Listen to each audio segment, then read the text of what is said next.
Oye, a ver, ¿por qué no explicas un poco? Estamos viendo este auge de movimientos separatistas que en Europa siempre han estado, digamos, Escocia, que ha querido siempre su independencia, el Brexit, Cataluña, y en el norte de Italia, desde los años 90, por lo menos, esta Liga del Norte ha querido separar a Italia, el norte rico, y convertirlo en un estado nuevo, ¿no? Pero recientemente vimos, esta semana, la semana pasada, a dos regiones, las más ricas de Italia, Lombardía y el Véneto, que hicieron un referéndum. ¿En qué consiste este referéndum? Que ellos dicen que no es secesionista, sino de autonomía. Claro. Bueno, en principio no son referéndums secesionistas. Ujú. Efectivamente se enmarcan en un proceso constitucional establecido en el artículo 116 de la Constitución italiana para expandir facultades que normalmente le corresponderían de manera concurrente o exclusiva al gobierno central en favor de las regiones. Como tú sabes, Italia no es una república federal, es una república unitaria. Y por tanto, las facultades con que cuentan los gobiernos locales, es decir, las regiones, los consejos regionales y las presidencias regionales, pues son más bien delegadas por la autoridad central. La intención de estos dos referéndum tenía muy claro la visión de que no podía plantear referéndums de independencia por ser considerados ilegales. La Corte Suprema lo decidió así hace algunos años, y por tanto tenía que hacer una pregunta sobre nuevas competencias para las autoridades locales y nuevas oportunidades más bien de hacerse cargo de la fiscalización de nuevas políticas. Claro, en ese Esto sentido, tiene que entonces, ver desde luego. a ver, de entrada, no son referéndums vinculantes, ¿verdad? No tienen ninguna implicación legal, simplemente hay quien está criticando por el excesivo costo, creo que es 60 millones de euros costó hacer estos dos referéndum y que además no tienen ninguna implicación legal, ¿no? Sí, no, en principio no la tienen y ni siquiera eran necesarios, porque cuando las regiones quieren negociar con la autoridad central mayores facultades, lo pueden hacer sin necesidad de consultar a la población. Para eso son autoridades electas democráticamente, y así lo está haciendo otra de las regiones más ricas de Italia, Emilia-Romagna, está negociando sin un referéndum de por medio. Pero no nos podemos olvidar que estas dos regiones, que efectivamente son de las más ricas, contribuyen con algo así como el 34% del PIB de Italia, están gobernadas por dos políticos prominentes de la Lega Nord, Sí. que habían sido ministros durante el cuarto gobierno de Silvio Berlusconi. Y estos dos políticos lo que están tratando de hacer era generar mayor respaldo popular a una negociación que de todos modos iban a tener con la autoridad central, y tratar de atraerse votos y una perspectiva mejor de cara a las elecciones que vendrán en mayo de 2018, el año que viene, que son elecciones fundamentales y donde están muy mal.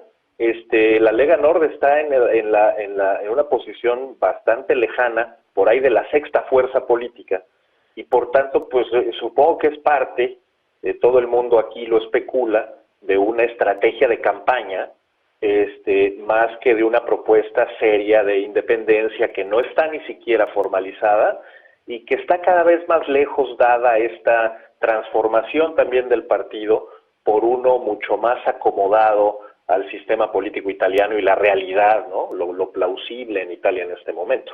Claro.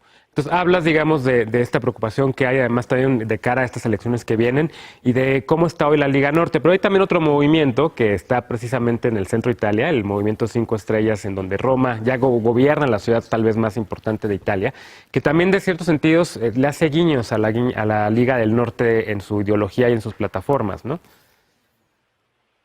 Sí, totalmente, y sin embargo en esta disputa están más bien enfrentados. Hay varios temas que creo que es importante plantear. Uno de ellos es la agenda anticorrupción. La Lega Nord estuvo muy lastimada recientemente por el encarcelamiento de su fundador, Umberto Bossi, Sí. Más de 2 años en prisión por haberle pagado la escuela al hijo y haber sacado dinero de las arcas públicas para comprarse coches y casas y todo. Y entonces la verdad es que la agenda anticorrupción la han tenido que recuperar, porque de hecho de ahí surge, ¿no? La Lega Nord surge en los años 90, cuando el mayor escándalo de corrupción, digamos el lavallato italiano, ¿no? Que son esto de las manos limpias, surge justamente como una especie de reacción de limpieza moral de la política.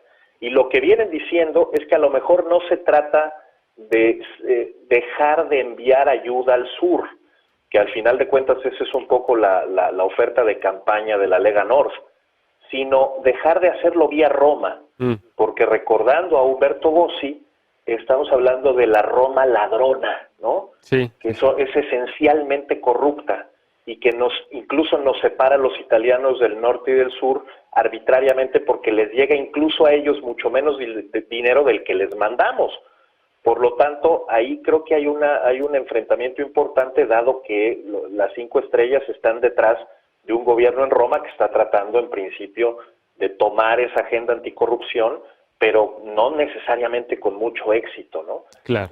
También es cierto que el 5 Stelle estaba mucho más en la contienda de las próximas elecciones que la Lega Nord, entonces quizás es también una especie de esfuerzo de la Lega Nord por quitarle ese lugar al movimiento de las 5 estrellas dentro del, digamos, dentro del universo euroescéptico y más antieuropeísta, ¿no? Claro. Oye, conectando un poco con la situación en España y en Cataluña, los líderes tanto de Lombardía como del Véneto dijeron a los medios de comunicación que esto no tiene nada que ver con Cataluña, ¿no? Que no es un movimiento que busca la separación y convertir a estas dos provincias en países nuevos en Europa o algo así. Están tratando más bien de ser muy cautelosos en ese sentido, pero sí hay un sentimiento en la parte norte de Italia de muchos años, como hemos platicado aquí, de secesionismo. ¿No están preocupados en Roma de que se puedan despertar estos monstruos, digamos, nacionalistas que quieran tener independencia y autonomía como consecuencia de estos referéndum en el norte ahorita?